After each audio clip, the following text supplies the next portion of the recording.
a couple of important areas I just want to point out with the existing flight paths. The first one is this heavy blue line that we've got through here. That's the new RMP track that was published by Air Services in November of last year. Currently, there's approximately 80% of our jet arrivals that are capable of arriving via that RMP procedure. That RMP procedure is an improved procedure on what we've got prior to that, which was the VOR, which is our non-precision instrument approach. So prior to the RMP coming in, all our aircraft during poor weather would arrive via this VOR approach. The decision point for the VOR is such that it's about a 4 kilometre point where they make their decision to land or not at the runway.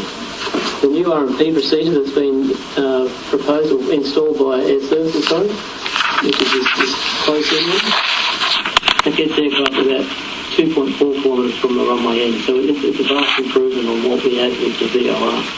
So it's a welcome addition to what we're having there in terms of improving the reliability of the airport at Gold Coast Airport.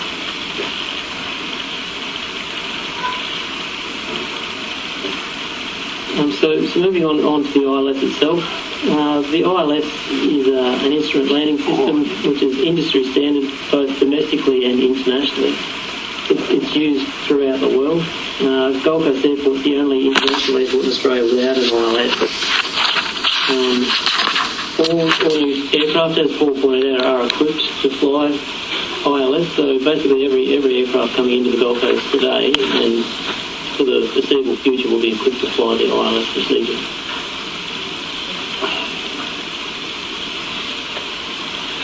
There's been a lot of discussion in terms of alternative procedures that we can introduce, or alternative technology. So GBAS is one that has been mentioned quite a lot.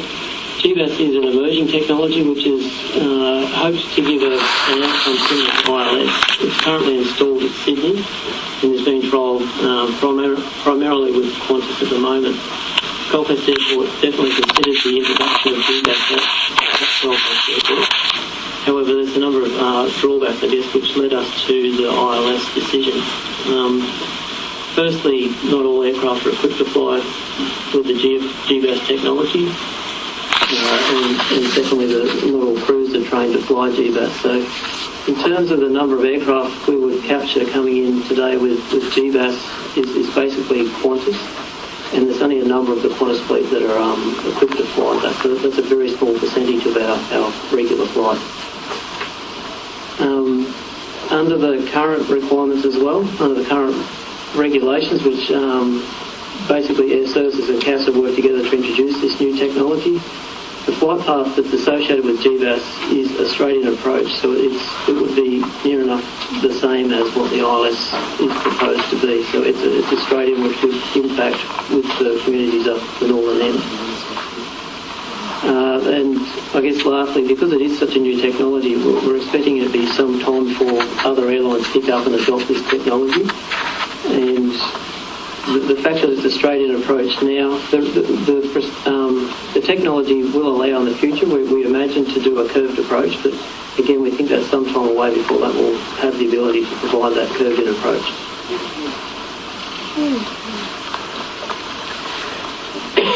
In terms of the expected use of the ILS, the major development plan that we have out for consultation assumes on a fine day that there will be use of the ILS. We've put a figure of about 10% in terms of what we're expecting the use to be on a fine weather day, which based on our current arrivals of 55 equates to 5 or 6 flights a day using that ILS procedure. Now, how we've determined that figure is, as Paul mentioned earlier, the international jets have a requirement to fly an instrument approach coming into the Gold Coast Airport. So at present, they come in via our existing VOR approach, which is the one I described earlier, having a decision point about 4 kilometres from the runway end, and it's an off-course approach. The internationals can either select to fly the ILS or the VOR. The preference will be for the internationals to fly the ILS because it is a I guess it's a more recognisable approach. It's what they're used to flying. It's what they're comfortable flying in terms of other airports, and it's an easier approach for them. However, we've been in discussions with the long-haul airlines such as Scoot and AirAsia to encourage them to select the VOR whenever they're coming on a flying day should the ILS be approved and installed. Both AirAsia and Scoot have provided commitment to fly that offset or the VOR approach. However, we've assumed within the NDP that 10% figure includes that those wide-body international aircraft will come in via the ILS. There's also some allowance for other airlines or other aircraft to approach via the ILS due to unknown reasons such as pilot workload or air traffic control workload. So there's an assumption of 10% of arrivals on a flying day. But I want to stress that whilst we're working hard with the airlines to ensure that nothing comes down on a flying day, we are still assuming that there will be something coming down there on a flying day.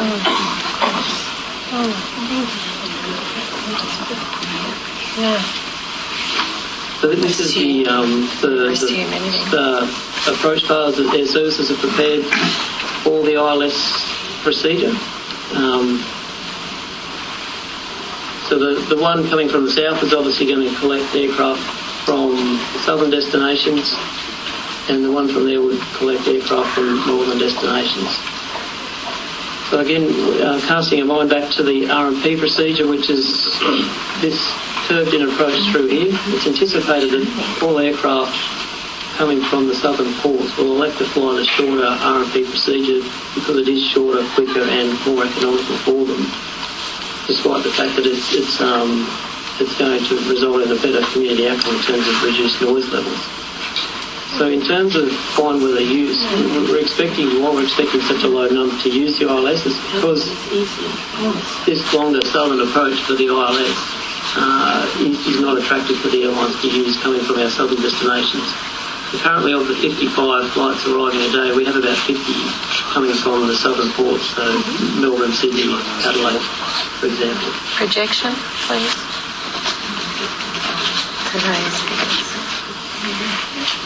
This plane here provides an indication of the height when they join onto the signal for the ILS and as they track towards the runway end. You can see there that they're joining at about 2,500 feet, and they come down at a 3-degree approach to the runway, and it's a constant descent once they lock onto that signal. This graph also shows the expected noise levels that will be resulted at key areas on that approach trajectory. So the information that we've got here is coming from Air Services Australia, their environmental noise assessment of the proposed flight path and the resulting noise coming out of that flight path. So you can see from Surface Paradise down to Burleigh that the noise range is from 57 dBA down to or up to 74 dBA.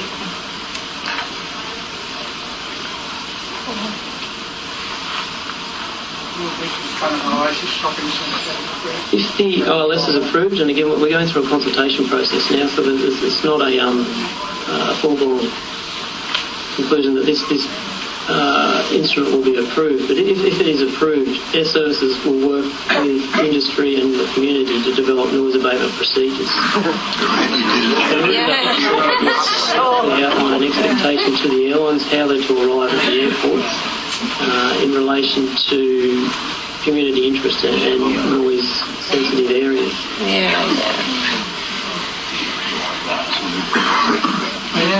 The noise abatement procedure, if it were to be developed, if the ILS is to be approved, would look something similar to what I've got on the screen now, which basically indicates that preference is that aircraft arrive by the RMP procedure, which is the over-the-water procedure, if the aircraft are equipped to do so. If the aircraft aren't equipped to do so, the preference would be then to fly the visual approach, which is obviously only available on a fine weather day, with the last preference being the ILS approach.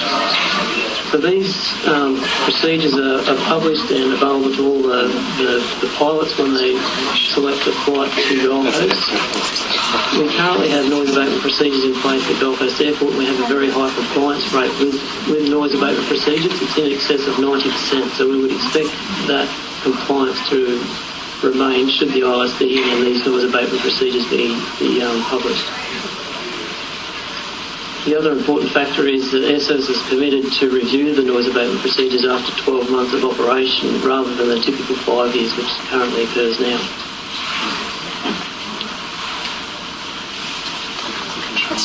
The last thing I just wanted to touch on was building height. There's been some comments that the ILS will restrict building heights in the city. I just want to point out that the ILS won't affect the current restrictions that are on the building heights in the city. It's anticipated that an ILS procedure would be no more limiting than what the current procedures are over the city. The image that I've got on the screen there, I don't expect anyone to try and understand the figure there. I don't fully understand it myself. The aircraft designers use a number of criteria to design a procedure. That procedure that's on the screen there is the current procedure for the VOR approach. So you can see there's quite a significant area that covers, and that's obviously to allow factors of safety in terms of where the aircraft are travelling when they've got no visibility, basically. The procedures are designed for when aircraft are flying with no visibility and they're purely relying on their instruments. So the image there, I guess, is just to try and provide an understanding that there currently are height restrictions over the city, and the ILS will be no more limiting than what is currently in place. Okay. So that's my presentation. Wow, that is. Jesus. A question you might have, but we won't enter into debate till an item arises in the city planning section. Okay, so ask whatever question you like. Councillor Betts. Thanks, Mr. Mayor.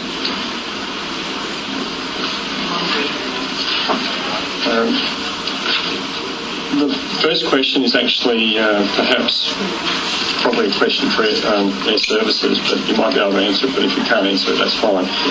I just wanted to know if the ILS is a separate issue to the flight path, and the reason I ask, I'm just wondering, is it possible for air traffic control to approve an approach by the request of a pilot on the new flight path, even if the pilot is not going to use the ILS? So if the pilot is coming in, it's a clear day, they don't particularly want to use the ILS, but they would like to come in on that flight path because they're coming from the north. Is air traffic control able to approve that flight path? You're saying they use the ILS flight path but don't necessarily request the ILS? I mean, they'll request the ILS flight path. I'm just trying to determine whether the two are absolutely connected or whether someone can use that flight path without actually requesting to use the ILS. I'll take that question on notice. Yeah, gotcha.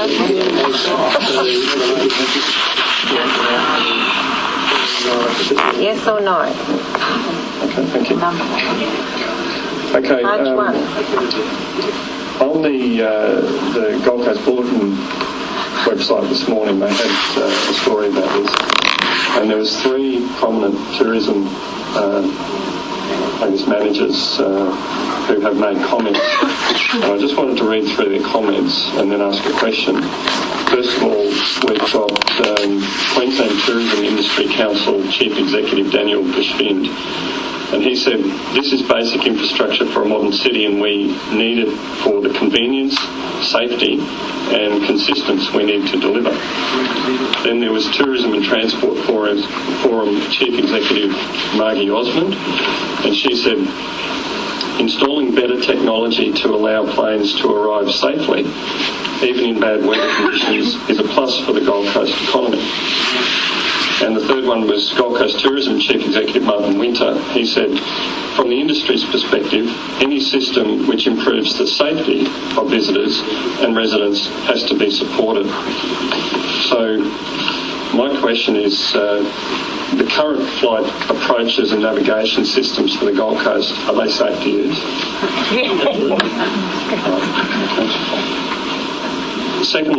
Thirdly, the question of reliability, that is really the issue that seems to be put forward by the airport in the document. So what guarantee will be given that flights will not divert or miss approaches if the ILS is installed? There's no procedure around that can give a guarantee of an absolute guarantee for landing. So for the ILS, we can't give a guarantee that every aircraft will land. Brisbane has an ILS. Do they have any diversions from that airport? They do. I don't know their numbers, but they have a lot more aircraft than us. I would imagine they Don't know their numbers. Also in the Gold Coast bulletin story, they had photos down at the airport yesterday of the flight's landing. And they had a caption there, "Rainy conditions make for poor visibility today at the Gold Coast Airport. One of the reasons an ILS is being called for to improve against safety in these conditions." Did we have any diversions yesterday? I don't think we had any diversions. We had a couple of approaches, but I don't think we had any diversions. I'll need to double check that. Sure. And I did ask you the question the other day at the planning committee about, and you've just mentioned the approach using GBAS. The question is, can a curved approach be made using GBAS? As I understand it, the technology will allow at some stage in the future a curved approach. But at this stage, there's no way to. Is that just a restriction from air services, or is that a restriction on the technology? Again, I couldn't answer that. The new technology is so that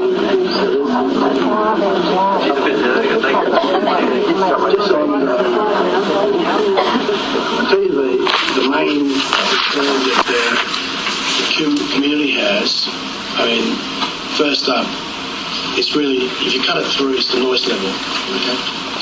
And 50 decibel and the frequency. Well, you answered the question on the frequency of that.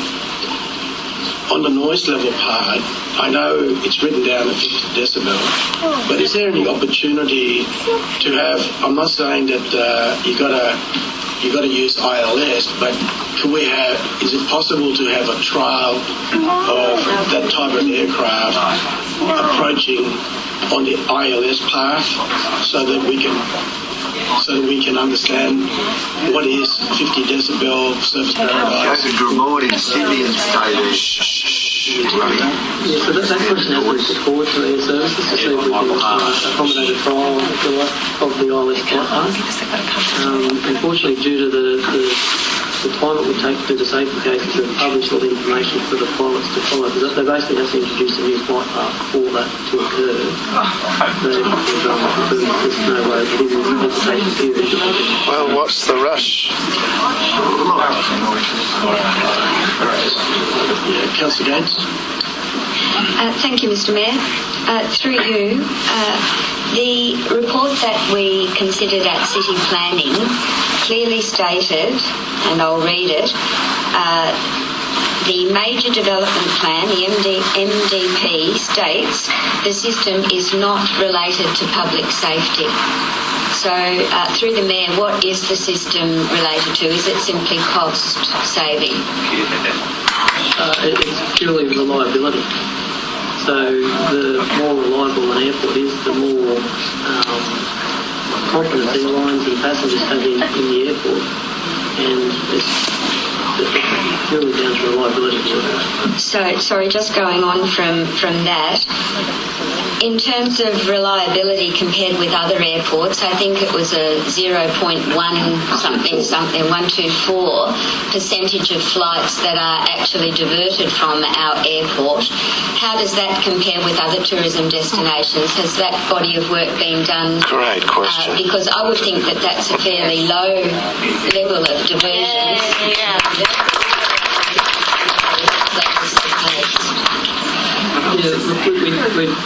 It's a little bit difficult to compare the number of diversions. The range of the airport. also to track the data. Not all airports. As it's scrutinised fairly heavily over the last 5 or 6 years, tracking but I guess the other thing to take note of is the reasons for diversion. So Brisbane achieve a lot of diversions through bulk, whereas Gold Coast doesn't have a lot of bulk. Ours is purely around the range, really seasonal driven and yearly driven, and time of the day to the range comes in. So we could go for, I think we've had a couple of instances where we've had a couple of days of nearly nothing getting in, so that is unusual for an airport to have such extended periods of unreliability. Councillor Taylor. Thank you, Mr. Mayor. 3 questions here. Number 1, Sydney, Melbourne airports, has pilots got the opportunity to not use any of these apparatus when they're coming in, or do they lock into them? Sorry, to use either. Coming into Sydney, a pilot, can he do a visual approach, or does he have to lock into one of these systems that got the ILS or the other one? I understand that Sydney predominantly is ILS, that's because of the The question was, does a pilot have to lock into them? I couldn't tell you that. Okay, so next question. Fine weather for a pilot. What I'm trying to say, Visibility above 10,000 metres or greater than 10,000? well, what I'm trying to say is, if a plane's coming in there and you've got a system there and he doesn't use that system and there's an accident, whatever, who would be responsible if he hasn't locked into the system? The pilot, at the end of the day, is responsible for the plane he's flying. Okay, so we're saying now Melbourne City and every other airport, they use some sort of system to come in on, and they won't come in, they'll lock into the system coming to the Gold Coast too, which would only be natural if you're a pilot, I would say. Yeah, look, the sequencing is at Sydney in particular. It's not predictable, so they go in on that path. I'm not sure they actually get a choice half the time because of their business. But there's other approach procedures, the RMP, the VOR, they use those procedures at other airports. Okay, my last question is, I've got several questions, but the last one, so I don't hold the floor too long, is this city is growing. We have some high-rises could be 80 stories high, and the sound from aircraft noise would be echoing around our buildings with this, where it's coming over. There was assessment that there's a debate taken to model the city. The model of the city in 5-10 years' time. Well, in terms of buildings, it hasn't made any predictions where buildings are going, so they're going to model what the noise is expected to be. Certain areas in the city. Okay, and I'll ask the other question, I will ask one more. The main thing is for convenience, so people don't have to be diverted to Brisbane. What about the safety of our residents with these aircraft coming over? There's no safety issues. So a plane can't crash?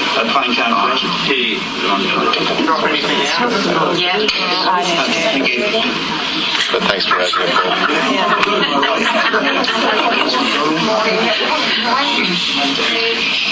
been looking for the information about diversions, and I know that you've just mentioned that it's up to the individual airports.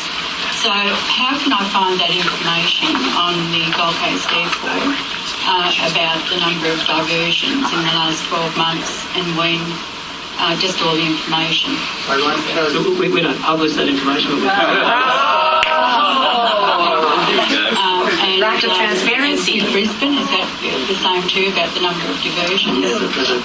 So, because I know that the diversions are, for a number of reasons, for banking, for fuel, lots of fuel, for weather, and I understand, and actually it was from an airport employee who told me that last week that employee had counted at least 17 aircraft that were diverted from Brisbane to the Gold Coast because of the situation in Brisbane, whether it be for the fog or whatever. The other information, you mentioned that it's left to the pilot about whether or not to use the system. What I'm asking is, how can it be guaranteed that pilots avoid flying below the glide path to to assure obstacle terrain clearance is maintained. So if at the end of the day it's up to the pilot to do that, how can we guarantee that he follows all the process? It's up to the pilot to select the procedure they fly. They are governed to fly the procedure. They can't pick and choose whether they fly up and down of the procedure. They're governed to fly that procedure. Okay. Now, limitations. What limitations are there? Because I've just got something up on the internet that says that limitations, due to the complexity of the ILS, there are some limitations. And they're sensitive to obstructions in signal broadcast areas like high buildings. So how are you going to overcome that, seeing that we've got a lot of high buildings here on the Gold Coast? Yeah, those limitations are typically restricted to the airports around, so within, say, 1,000 metres of the kit itself. So there's surfaces that we will protect on the airport to ensure that there's no interference with the signal. Now, presently we have a curfew. Is that going to be lifted? Has there been any discussion about lifting a curfew at the Gold Coast Airport? And could you tell me at the present time what the curfew is? There's been no discussion on curfew in terms of the airport, and the curfew is between 2300 hours and 0600. Now, I've been doing a little bit of research, and I understand that in areas throughout the world that are operating with this system, they're working with noise-sensitive areas, and the operating restrictions that noise concerns have led to some states, mostly developed countries, to consider banning the operation of certain noisy aircraft at noise-sensitive airports. Have you looked at that at all? So there are standards in terms of noise compliance, which Australia adheres to. We're quite fortunate that we've got a very new fleet operating in and out of Gold Coast Airport, and in particular 787, which is one of the newest aircraft flying around. So all of our aircraft would meet the noise requirements that you're referring to. So, and this includes aircraft from Asian countries? Yeah, for an aircraft to fly into the country, we have to meet certain standards, but all the aircraft flying into Gold Coast Airport would well exceed the standards. Could you tell me the age of the oldest plane that flies into the airport? I couldn't. You haven't got that information. Okay, I do have some other questions, but thank you, Mr. Mayor. Go from my right to left, Councillor Owen Jones. Thank you, Mr. Mayor. Through you, just in regards to, you mentioned a noise abatement plan that was to be reviewed in 12 months' time. Just two questions regarding that. Are the carriers or is it the airport that's penalised for non-compliance with the noise abatement plan? Yeah, so the noise abatement procedures aren't mandatory, so there'll be no... the measure in terms of how the perform against it, there's nothing that is associated. And is the noise itself affected by the weather that is happening at that particular point in time? So in the event of the ILS being used more often in inclement weather, does that make it louder on the ground or quieter on the ground than the ILS being used in clear weather? Yeah, I don't have any information on that. How many times have you said that? Oh my God. Cowboy country. Oh.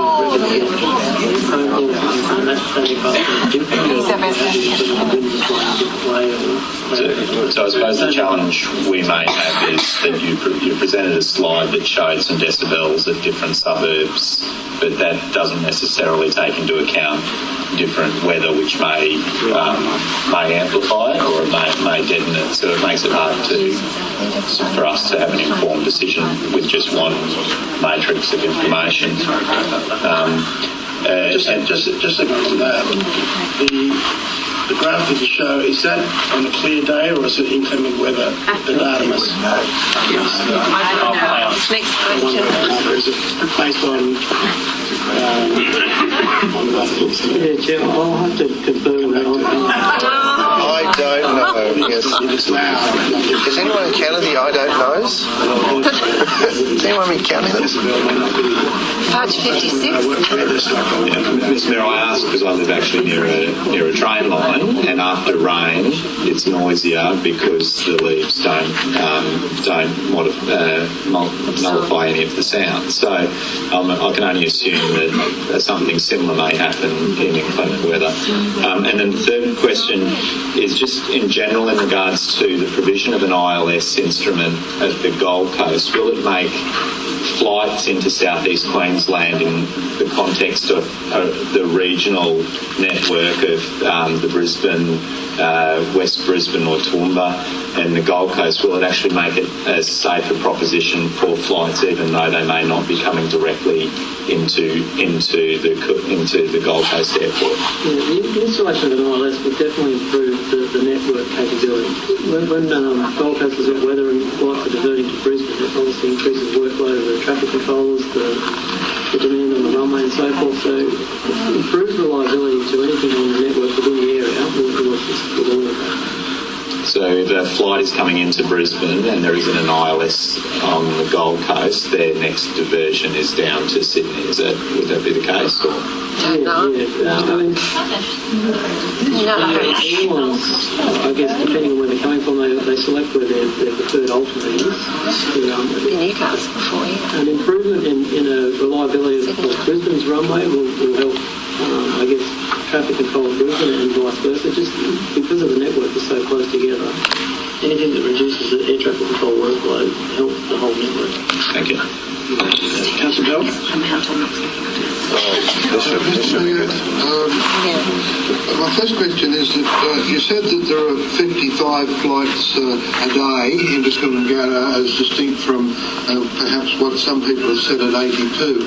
But is it true that flight numbers into Coolangatta are increasing each year? Yes, so the flight numbers at the airport have increased over the years. Right. Over the last, say, 5 years, are you able to give an estimate as to what percentage by which the number of flights into Coolangatta have increased? In terms of percentage, I think the last 5 years has been around the 3 to 4%, but I don't know for sure. I don't know. Anything you do know? What do you know, mate? Councillor Parler asked in relation to the use of ITS and non-ILS flights into Sydney and Melbourne. I'd like to direct your attention to other international airports in Australia other than those two major ones. You said that Coolangatta is the only international airport at the moment in Australia without ILS. So what about the ones other than Sydney and Melbourne? What percentage of flights going into those other international airports which have ILS use ILS and how many don't? I don't know. I don't know.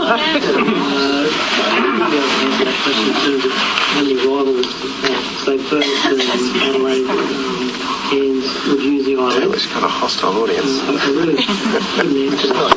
Is the information available anywhere? Look, I think can I just talk by saying here that a lot of the information that we've provided today is air services information, so we've come to the council with information provided to us to try and convey to you the best possible picture that's been given to us. The bottom line with ILS at the Gold Coast Airport, it's not about safety, it's about reliability. As I said, this is a tourism city. The economy is based on tourism. So preserve our street. The employment factor. The threat's gone through. I mean, we're talking about not 82 flights, but 5 a day. Wagga has an ILS.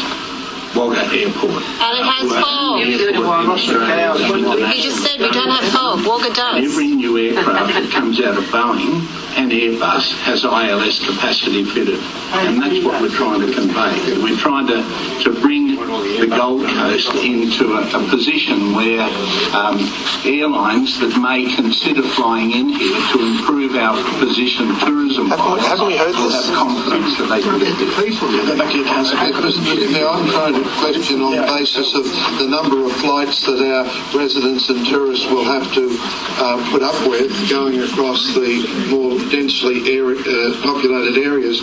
It was said that it's estimated that there would be 10, with the ILS installed at Coolangatta, that about 10% of the flights would use it on a fine day. I'd like to see what that is based on. Is there some basis for that 10% estimate? Could it be 30%, dependent on pilot choice?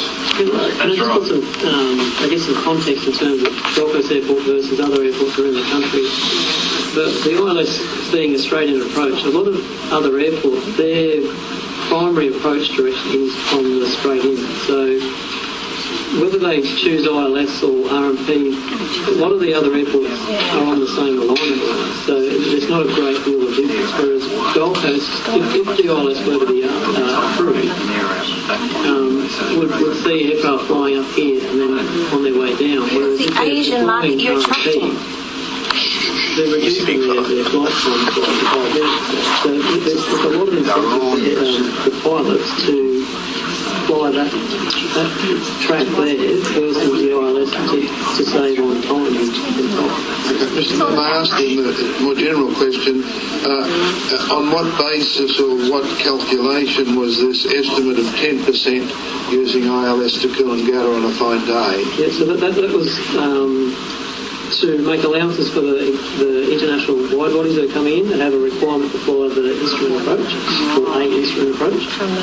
And then there was an assumption that there was a small percentage of aircraft requiring to fly ILS for other reasons that was either to do with workload in the tower or in the And finally, this may be difficult to answer, if ILS is installed at Coolangatta and it's not 10% on a fine day that use it, but 40%, is there anything at that stage that could then be done about it? If I get a complaint from someone, well, on the last half hour, it's a fine day, 5 flights have gone over my house and I've had to turn the TV off, what can be done about it at that point in time? Yeah, so that's where I mentioned earlier that Air Services will go through and review compliance with that and work with the industry to try and improve the compliance with the noise abatement procedure. Thank you. Hey, what's your doors up? Who bears that cost? To be honest, it's Air Services Australia who are doing the installation. The industry effectively pays for the installation, and we don't have a cost for that. The government pays for it. No, so the aviation industry.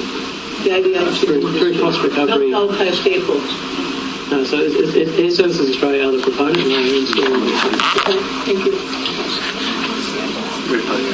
Okay, Councillor Tozer? Well, you didn't have your hand up. Go to Councillor Tozer. I'll come back to you. Thank you, Mr Mayor. Look, my question was touched on by Councillor Bell. I'm interested to know, at the moment, the data suggests that we're seeing 55 flights approximately per day. Per day, arrivals per day. In 2 years' time or 3 years' time, what's their expected amount of flights per day? The master plan that's out for the airport now, which is a 20-year look ahead, it assumes around about a 4% growth. Year on year? Year on year, compound growth. And so in 2018, we've got a fairly major sporting event. Has there been any modelling done on what sort of flights per day we should expect in that fairly big year for us? No, there's been no modelling in terms of that 2 or 3 week period for the Commonwealth Games. But beyond that, we're not seeing creating a huge spike in terms of average. That's right, that's good. Right, thank you. Councillor Gilmore. Mr Mayor, actually my question's very similar to Councillor Tozer's. I noticed in the 2011 master plan that there indicates a growth in the number of arriving departing passengers from 6 million in 2011 to 16.3 million in 2031, which equates to 39,000 aircraft movements in 2011 to 82,660 in 2031. So in 2031, with 82,000 aircraft movements, given your percentages, how many aircraft then would be flying over the ILS, using the ILS and flying over that particular route? So that roughly doubled the number of movements that you just quoted is roughly doubled, so that equates to about 110 arrivals a day. So using the 10% figure, that would... Nice. Good for business. Would you like to add some more? No, get up his hand, please. Just to put some context on that growth, when we look at passengers in our flights that Brett said earlier, we have 55 flights a day, and of those flights, 51 come from ports south of the airport, be that Sydney or New Zealand. So when you look at our master plan, when you look at where our growth is forecast to come from, whilst we are forecasting some additional international growth, our growth is domestic. So those aircraft will still be coming from the south, and the RAC will be based on current technology that they will use, but as Brett mentioned before, the technology is changing, so we would expect by that stage to be quite good. But if it's not, the majority of that growth is the aircraft coming from the southern ports of the earth.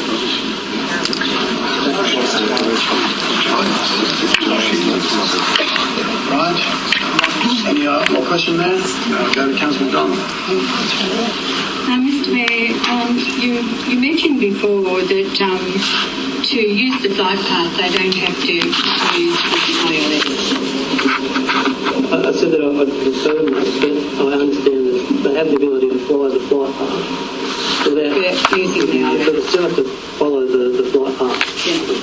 Now, in the booklet that I've got here, it says that the highest recorded number of flights per day is 82, and the airport will rise to 110 each day.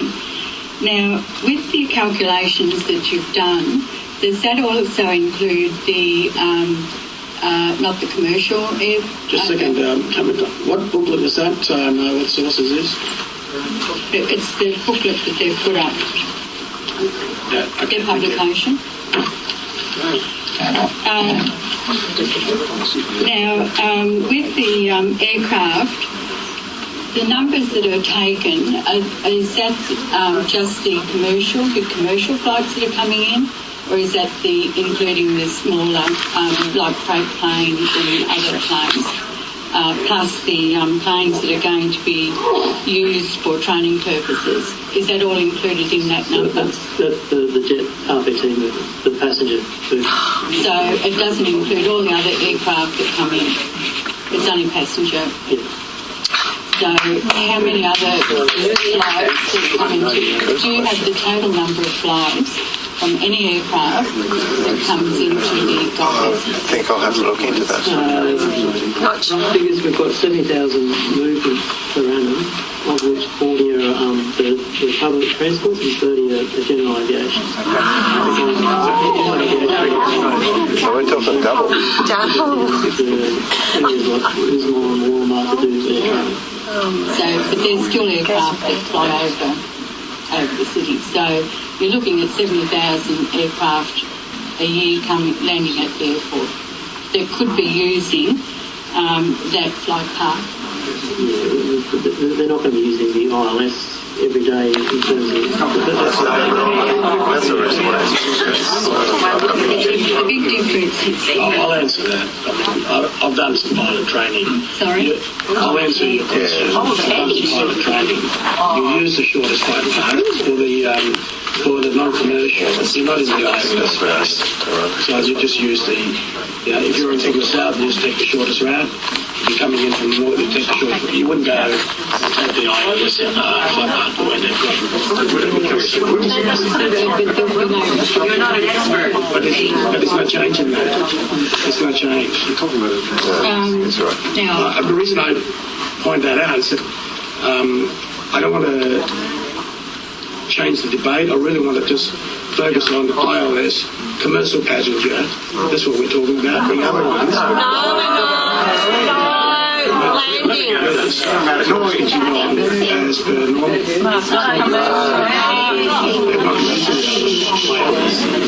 well, obviously address people especially down the southern end of the Gold Coast at Palm Beach, they're not to come over land. It's out over the sea. Yeah, but I'm just saying, non-commercial, there's no change in their behaviour.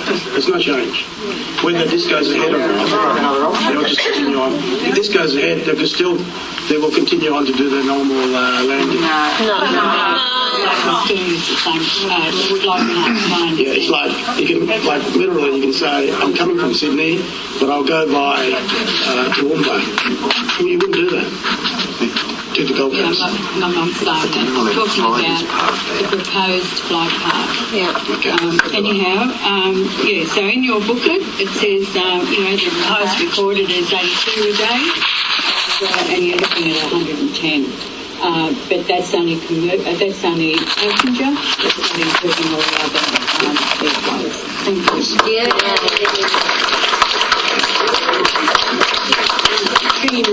Thank you. This is for runway 14, I understand.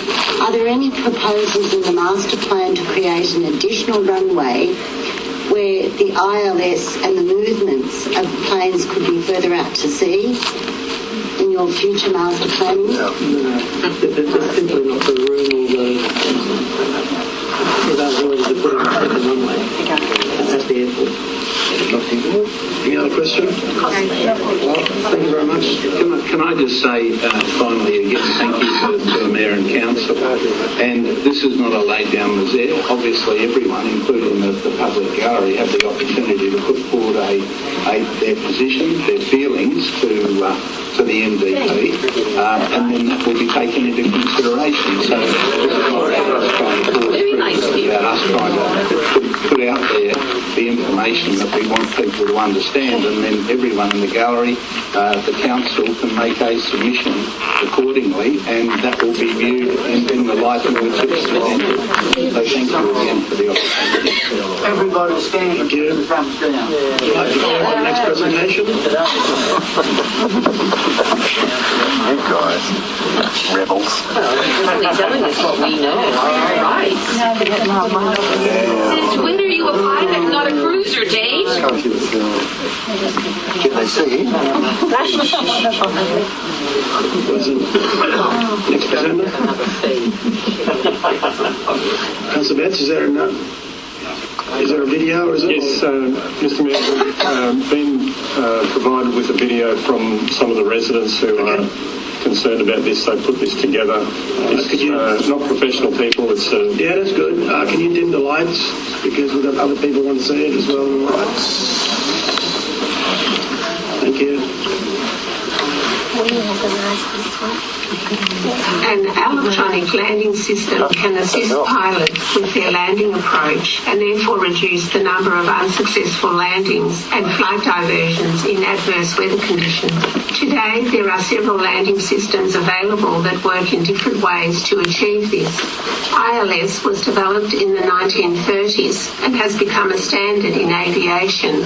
As you can see, ILS can only handle one aircraft at a time, and it requires a straight line approach of 18 kilometres. Therefore, the current flight path over the ocean cannot be used with this system. Modern systems such as GBAS or RNP, in contrast, are very adaptable. Not only can they handle several approaches simultaneously, but they can guide aircraft safely on several curved flight paths, such as our existing flight path over the ocean. A modern RNP system has been operational at our airport for the past 7 months. and it has already reduced flight diversions down to 13 or 0.05% of all flights. The addition of a $10 million instrument landing system, or ILS, which employs outdated technology, would require a major change of the existing flight path that would look like this. Almost 200,000 residents live in the large pink area and will experience increased aircraft noise levels of up to 65 dBA. Not so lucky are nearly 60,000 residents plus tourists in the red area who will experience much louder aircraft noise events of up to 74 dBA on a regular basis. This is as loud as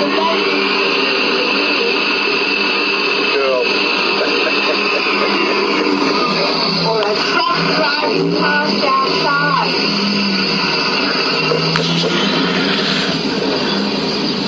As you can see, most of our beautiful beaches and parks are under the new flight path.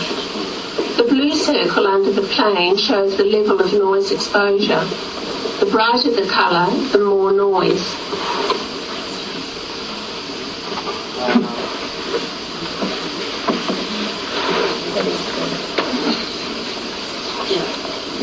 Who will be affected? Developers, investors and property owners will see the value and marketability of their properties drop. Cafes and restaurants with outdoor settings, almost 60,000 residents under a new flight path. Schools, churches, hospitals, nursing homes and medical centres, hotels, holiday resorts, and disappointed tourists who thought they could relax on the Gold Coast, children and shift workers who will not be able to get enough sleep, as well as families who spend their weekends at our beaches and parks. These are the projected growth figures over a 20-year period as documented in the Airport Master Plan. When the ILS goes ahead next year, we will see 7.2 million passengers and 12.3 million in 10 years' time. Subsequently, the use of the ILS flight path grows over a 10-year period to 15 planes on a sunny day, to 61 planes on a cloudy day, and from 82 to 151 planes on a bad day. Here we have the frequency of flight arrivals. When ILS is operational next year, we will start with the plane flying over our roof every 10 minutes on a bad day. In 10 years' time, there will be only 6 quiet minutes before the next plane comes past. And in 15 years' time, our children will hear a plane every 5 minutes. The people who support the proposal believe that the changed flight path would only be used in bad weather. But the pilot decides his approach and can use ILS anytime, any weather and any day. Research findings that were printed in the British Medical Journal found links between long-term exposure to aircraft noise and irreversible health effects. In 2009, a study came up with a map similar to this. The black dots indicate where people lived who suffered a stroke or heart attack. And here is the reason for it. The airport had a major expansion in the early 1990s, and what we see here is the result of long-term exposure to aircraft noise. Tom's asleep. Yeah. Wake up, Tom. A 7-hour night curfew is not enough for a child that needs 10 to 12 hours sleep. In addition, the curfew has several exemptions for smaller jet aircraft, freight planes and priority operations, and even some passenger planes. The environmental assessment by Air Services Australia considers fauna, indigenous culture, World Heritage Matters, whale migration, frogs, insects, but it doesn't consider human health.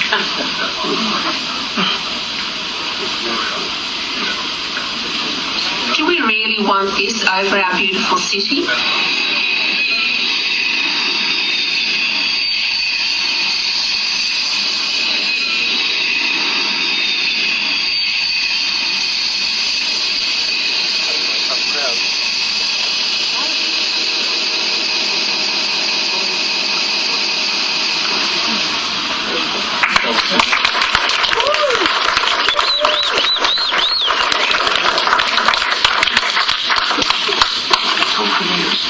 Right of reply. Councillors, there again, you can't ask the video question, but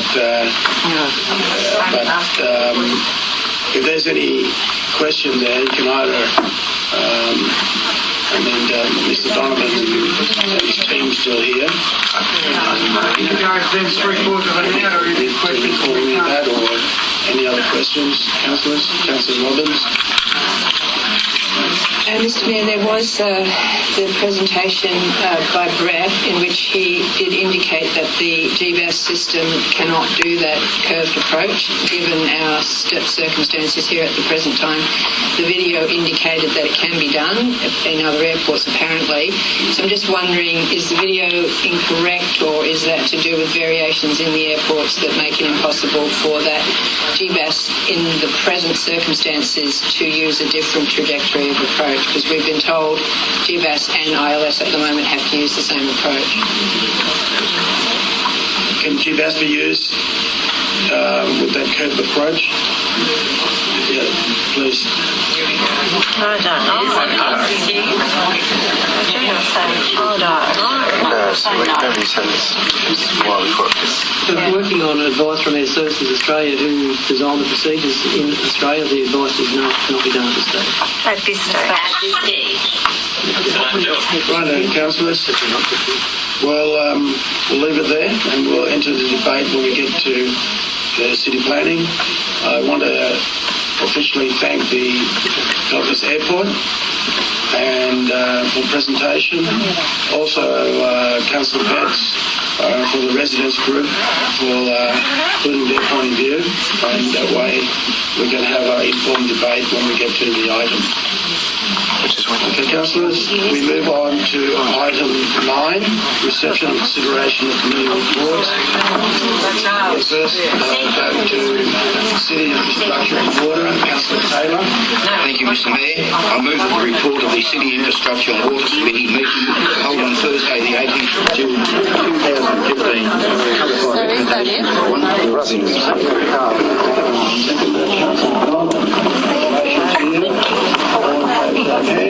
Of course, okay, yeah. A couple of important areas I just want to point out with the existing flight paths. The first one is this heavy blue line that we've got through here. That's the new RMP track that was published by Air Services in November of last year. Currently, there's approximately 80% of our jet arrivals that are capable of arriving via that RMP procedure. That RMP procedure is an improved procedure on what we've got prior to that, which was the VOR, which is our non-precision instrument approach. So prior to the RMP coming in, all our aircraft during poor weather would arrive via this VOR approach. The decision point for the VOR is such that it's about a 4 kilometre point where they make the decision to land or not at the runway. The new RMP procedure that's been proposed or installed by Air Services, which is this close area, it gets aircraft about 2.4 kilometres from the runway end. So it's a vast improvement on what we had with the VOR.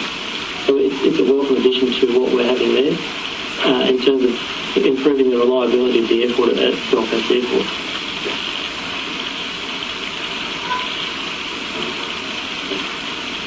So moving on to the ILS itself. The ILS is an instrument landing system which is industry standard both domestically and internationally. It's used throughout the world. Gold Coast Airport is the only international airport in Australia without an ILS. All new aircraft, as Paul pointed out, are equipped to fly ILS. So basically every aircraft coming into the Gold Coast today and for the foreseeable future will be equipped to fly the ILS procedure.